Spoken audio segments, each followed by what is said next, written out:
Estavarís Poruski, it's your friend Horatiu Zglimbea, aka the Baby Communist, and I'm here on the set of The Quick Take, and joining me, again, young Keanu, Noah Thulin. Noah, thanks for joining us. This is partially your show, I think, now. You've been on it enough that I think if this were stock, I think you would own stock in the company. You think so? You think maybe like way years down the line, I would still be doing this show, and I might look different? Possibly. Even as bad as yourself? Hey everyone, I'm future Noah. Welcome to the set of The Quick Take. The years have been rough on me. You know, I just turned 30, so... In vampire years. Things have, my body has degraded a lot, so, you know, who knows? I got that to look forward to. You might be looking into your future.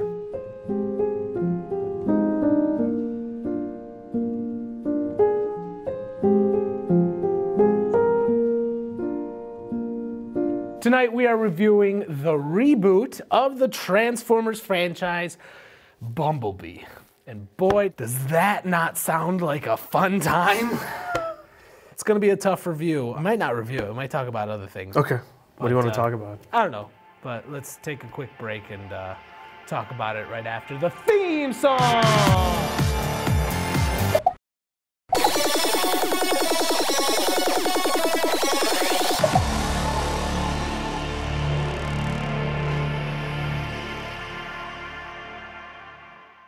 Welcome back to The Quick Take. As I said in our intro, we are reviewing... Put that down. Why do you always... Okay. Just keep talking. All right. Welcome back to The Quick Take. And as I said in our intro, we are reviewing Bumblebee, the rebooted Transformers movie. The franchise is apparently tired, played out, and they're restarting it brand new with, of course, the titular Bumblebee.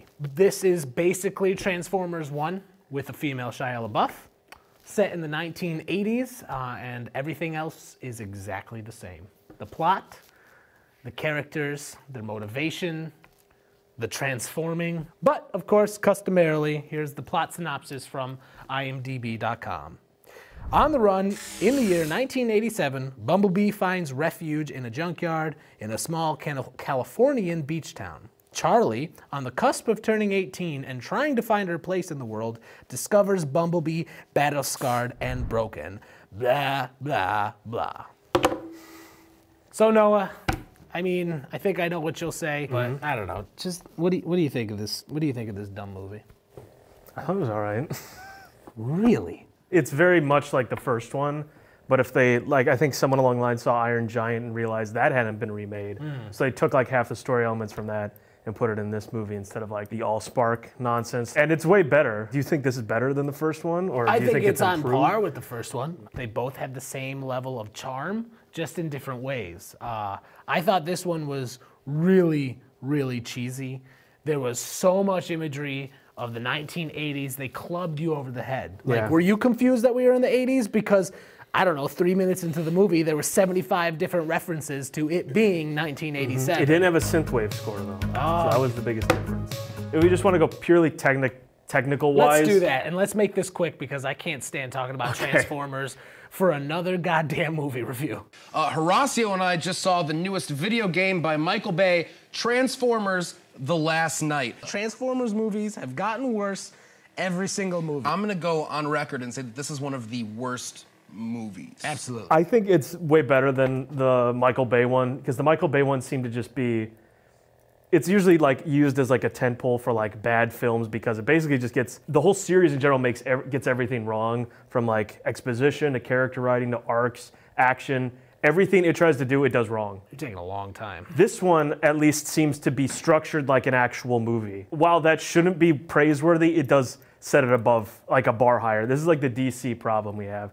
All of the movies have been terrible, or basically all of them have been terrible. So when you have something like Wonder Woman, which is just, it's structured like a movie, like actual real movies, as opposed to that other garbage, people will start to be will give it, you know, brownie points for actually being well structured. And that's happened a lot recently. And I mean, I think the biggest problem with this movie is that it's too much of that. They seem to just be too stuck to this blueprint of like kids movie. And I think that's the biggest problem with it, is that it figured out what mold it was going for, and it just stuck with that, basically. I disagree. I didn't think that the structure at all followed a good movie structure. I thought that everything seemed random, everything was dependent on you knowing already the story of Transformers, which of course you already do, because we've had 5 movies, and we're doing it again. While it was better than Transformers 2, Transformers 3, Transformers 4, and Transformers 5, yes, the total of 5 Transformers movies, saying that it's better than the other Transformers movies should not be praise. Let's go through it quick. What'd you think of the acting? 3-word answers. Protagonist was okay. John Cena was bad. What'd you think of CGI? Kind of here or there. That was 4 words.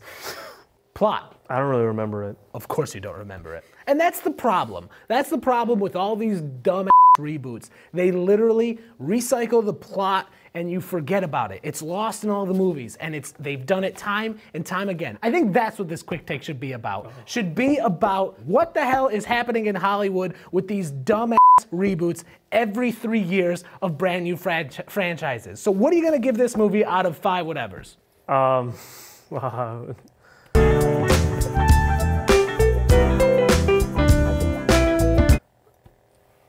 Yeah, so... This again? I'm gonna give it 2.5 Michael Bay's failing careers out of 5. I'm gonna give it 2 yellow Autobot symbols because whatever, it was a movie and I sat through it and I liked the CGI. We're gonna take a quick edit break and we're gonna start talking about something that's more important, and that is the state of Hollywood and reboots. So give us a minute, we'll be right back.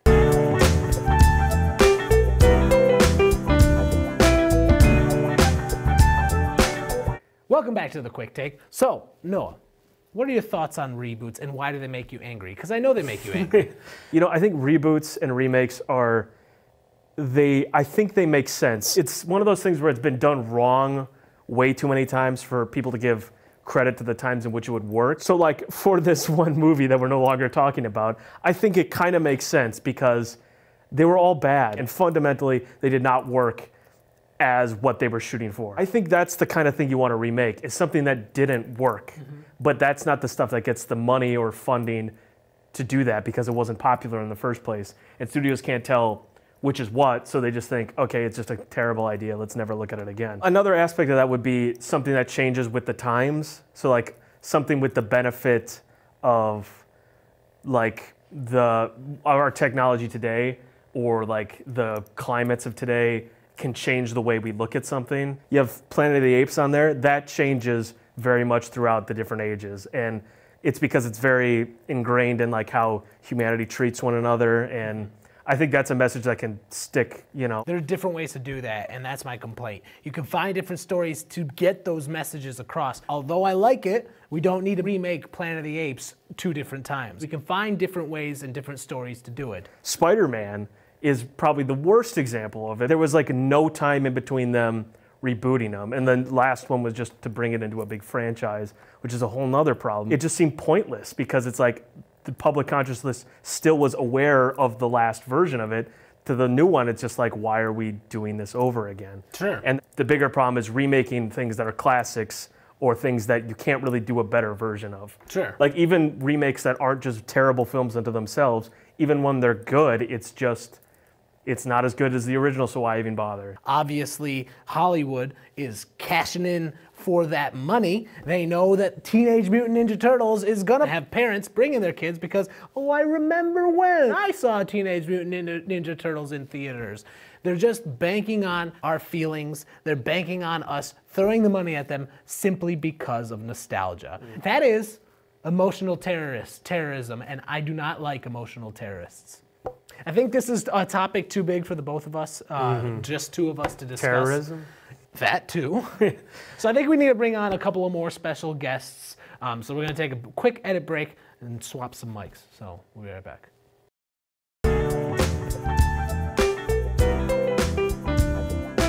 Welcome back to The Quick Take. Joining me now is Dustin Hendrix, filmmaker and distant cousin to Jimi Hendrix. If you look closely, you'll see the resemblance in the face. There must be some kind of way out of here. So Dustin, we're talking about reboots.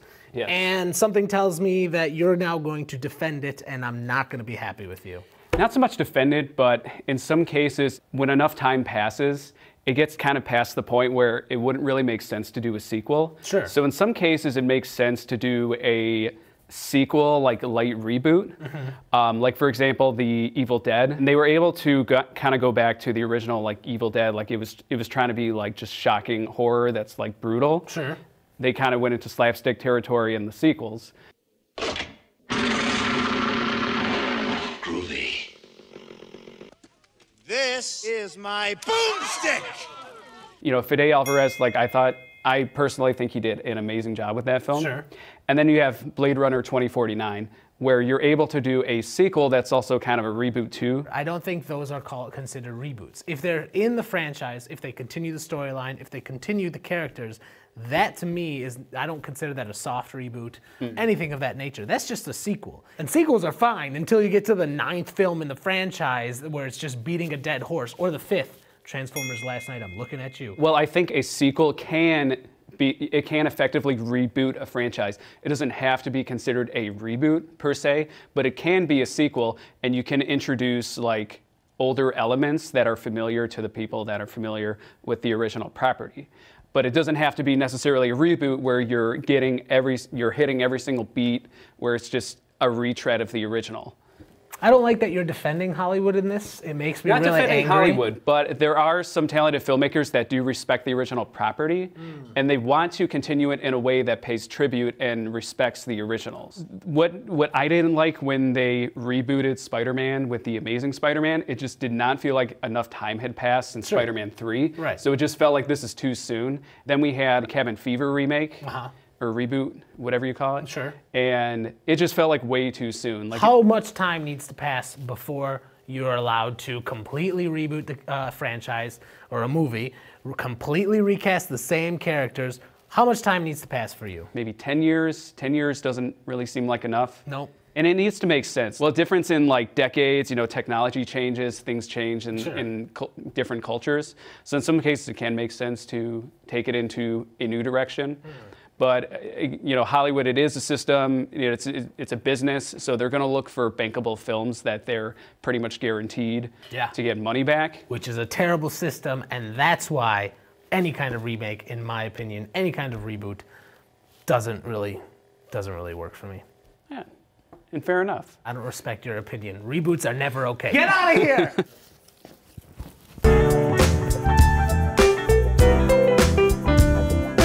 Welcome back to The Take. All the special guests that I've had on our set have clearly been okay with Hollywood just gouging their pockets and ripping their heart out and stomping all over it. So you know what? We need to bring someone who I know will hate everything about what we're talking about. And he is, of course, the Magic Man, the master of mischief, Matthew Frederick McCormick. Do you know how many quick take episodes I've bailed on because it was a sequel or a reboot? Bumblebee was one of them. I actually legitimately had car problems, but Bumblebee. Yeah. Transformers. Who did the studio? I can see where this is going. Yes. Tell me, what do you think about the trend of rebooting every single franchise and not making anything new? Oh, well, Hollywood's dead. Wow. Cinema's dead. We can pack it up, go home. Do you want to know the top 20 movies of this year? Absolutely. Number 1, Black Panther. Infinity War coming in number 2. Number 3, Incredibles 2. Number 4, Jurassic World Fallen Kingdom. Number 5, Deadpool 2. Number 6, Dr. Seuss's The Grinch. Number 7, Mission Impossible Fallout. Number 8, Ant-Man and the Wasp. Number 9, Solo, A Star Wars Story. 10, Venom. How the did that happen? 11, A Star is Born. 12, A Quiet Place. 13, Bohemian Rhapsody. 14, Crazy Rich Asians. 15, Hotel Transylvania 3. 16, Halloween 2018. 17, Ralph Breaks the Internet. 18, Fantastic Beasts 2, The Crimes of Grindelwald. 19, The Meg. 20, Ocean's 8. Now, I know I read those off very quickly, but do you know out of all those 20, how many of those are original ideas? I was counting the opposite way. Probably 1 or 2. 3, A Quiet Place, Crazy Rich Asians, and The Meg. Out of the top 20 movies of 2018. But some of those were sequels. Some of those were sequels. Some of those are the 5th and 6th and 8th version into a franchise. Right. What the are we doing? So you are not a big fan of reboots or sequels. I'm not a fan of anything that's not original. What I want to know is why people are only obsessed with properties they can find in theme parks. Why people are so quick to defend their fandom, or why people are so quick to not expand their bubble. Sure. And I feel like we're losing a lot of history. We're losing a lot of talent. A lot of people will say these filmmakers are very talented people, but they are simply studio f***ing hired guns. What you think you see as originality is only approved originality. The reason Thor Ragnarok was so different is because the first 2 Thor movies sucked. If everyone said those first 2 Thor movies were great, do you really think that you would have gotten Ragnarok? Studios only want to do something different when they realize, oh, well, the thing that we've been doing doesn't work. Hence why you get Bumblebee. 5 Transformers movies for Paramount to realize, oh, people don't like the Transformers movies. Maybe we should reboot them. And now you just get your passable Christmas garbage. You have your horror movies, and you had a great year for horror. You had Get Out and A Quiet Place come out within 12 months of each other.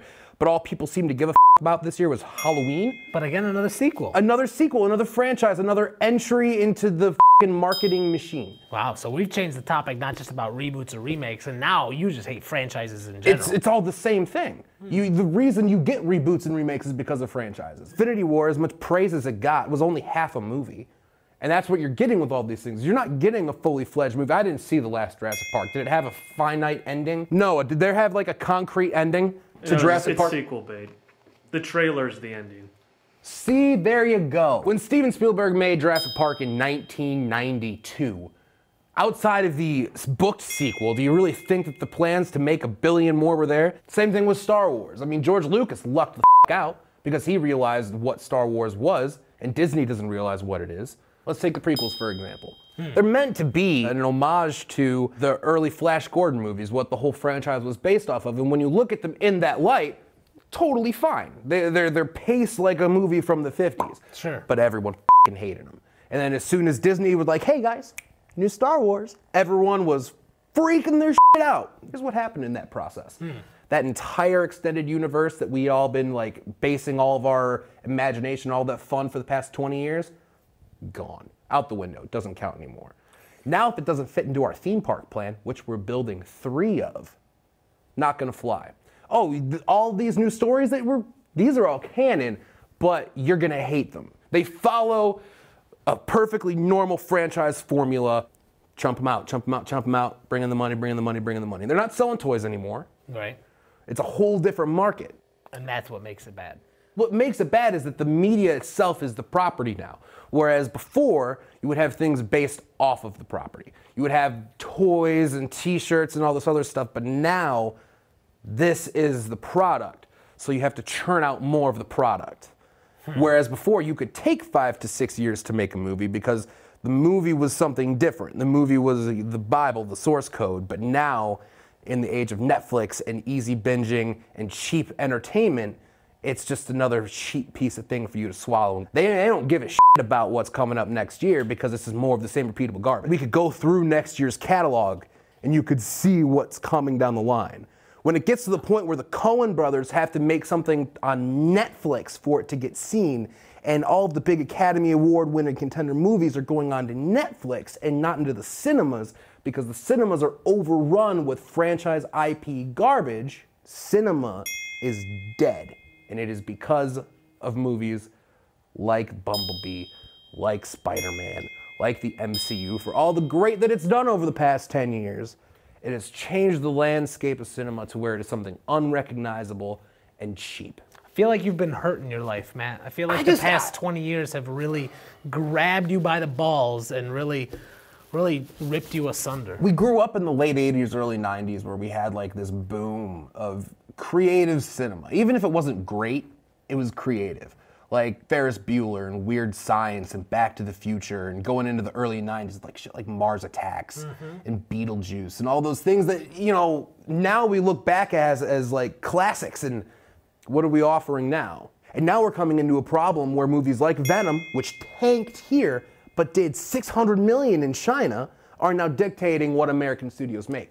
So now it's not only what do the American audiences want, it's now what do the audiences across the world want, and we're not divvying up those things. So everyone is getting the same plate in a world where everyone wants their media and all of their entertainment severely marketed and limited. On your Netflix queues and on your Spotify, you have your specific playlists and your specific things that you go to. That is your specific catered thing. And what we're doing is we're taking these mass media properties and trying to do that same thing. Where it's like, all right, well, this appeals to the most people. Let's put that out. Because you can't individualize with a $150 million budget. You can't make one thing for everybody. Man, I thought I hated remakes. It is a cancer of the industry, and it will kill us. It will.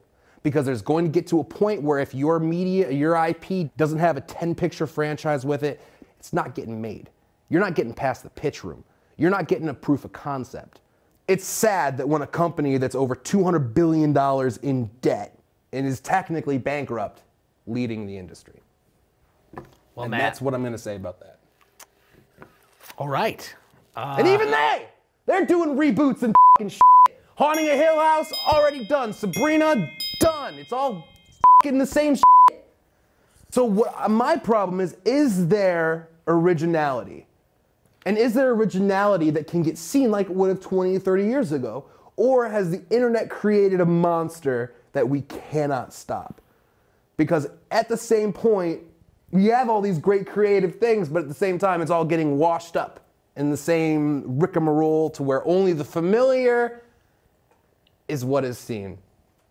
All right, everybody, that's going to do it for this episode of The Quick Take. My name is Matt McCormick. As always, you can find us on Gmail. You can follow Horatiu on Grindr. Aiden's on Instagram, I think, sometimes. I'm out there, so you can find me. And that'll do it. Burn down your local cinema, everybody. Punk rock will never die. Do-do-do-do-do-do, one step at a time, in the blink of an eye, I'm learning to live. Our cinema degrees are useless, one step at a time, in the blink of an eye, one step, woo!